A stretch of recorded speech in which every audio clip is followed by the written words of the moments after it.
All right, it's 41 past the hour. Live look at the White House. We've been talking this morning about controversial comments that Nikki Haley has made, especially upon the release of her latest book. Here she is just moments ago on the Today Show. For me. I am way over time, but let me just quickly, because it's been out there and you worked in this administration. Did you ever have any doubt about the fitness of this president to serve? I never did. Any doubt about his mental acuity? I never did. Any question about his truthfulness, his ability to tell the truth? Savannah, I talked to him multiple times, and when I had issues, he always heard me out. I never had any concern on whether he could handle the job, and ever. What about his truthfulness? Did you think he was a truthful person? Yes. In every instance that I dealt with him, he was truthful, he listened, and he was great to work with. Well, I have one word for Mike Pence, my friend, Duck. Yeah. Duck. As far as that, I mean, Nikki Haley, unless she wanted the job, would not so besmirch her own reputation. She just said she had no question as to Donald Trump's fitness for the job. Well, she tried to qualify it by saying when he was with me. Right, but she also, but Willie, at the end, when pressed, that's not how it works. When pressed, she said that Donald Trump was truthful. Always. And never had any question. Always truthful. Willie, this is just one of those moments where we need to just stop and actually, you can just smell the corruption in Washington, D.C., and you see the impact of Donald Trump, how he corrupts everybody that's either close to him, in his orbit, or who want to be in his orbit. And I will say it is actually, personally, it's very sad. Very sad for us, because we've always believed that Nikki Haley actually had a chance to be something significant.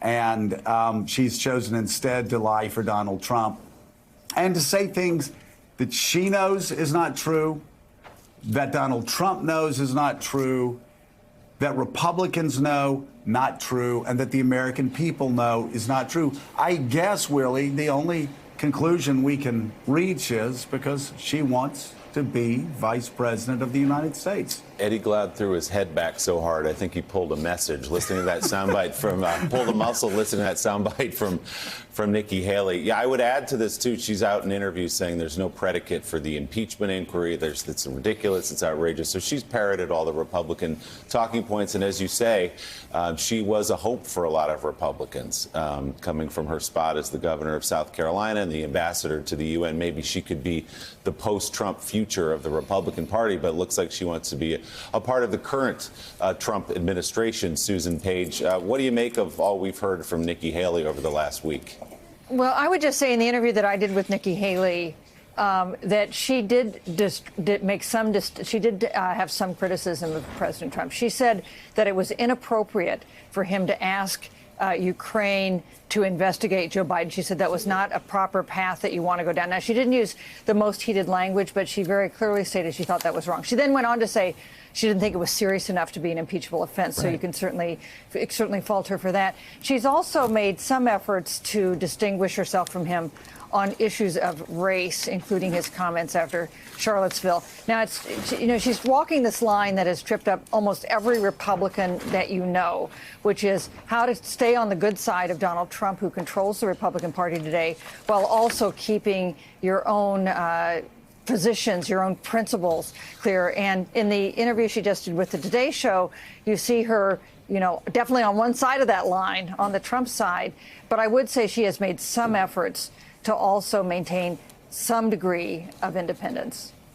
But, Eddie Glaude, today, that line was forever erased. Again, I must say kudos to Savannah for really bearing down on the question for which there is no doubt. There is no gray area. Asking on whether the president was truthful or not, whether the president had problems telling the truth. And when pressed, she said, well, of course he has no problems with the truth. He sounded every bit as ridiculous as a certain, I think it was Stuart Varney, who said the president's never lied, never told a lie before. And now Nikki Haley puts herself in that company. I'm sorry, for a lot of conservatives, for a lot of Republicans, it is a sad day.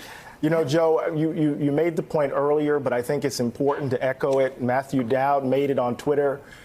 We should give Trump credit. Whoever comes into his orbit, he reveals their character. And what you said earlier is that he corrupts the soul of folks who come into his orbit. And what we saw just recently, just right there, was that Nikki Haley revealed for all of us to see that she's willing to turn a blind eye to Trump's lies, to the erosion of our democracy, to the crisis that we're in. Donald Trump has an amazing ability to reveal who these people are. And I think we need to take them for who they are. Well, yeah, take them for who they've been revealed to be. You know, Willie, Mike Pence is a great example. He's a guy I knew in Congress. I don't recognize him. I haven't recognized him for several years. He will literally say anything that he is told to say. He will literally parrot Donald Trump. He was even like a parrot that if his master puts a water bottle on the floor, he'll get his beak and he'll pick up the water bottle and he'll put it on the floor. And you look at the Republican Party writ large. This is a party that when I joined and when I went to Congress, what do we fight for? Fought for balanced budgets.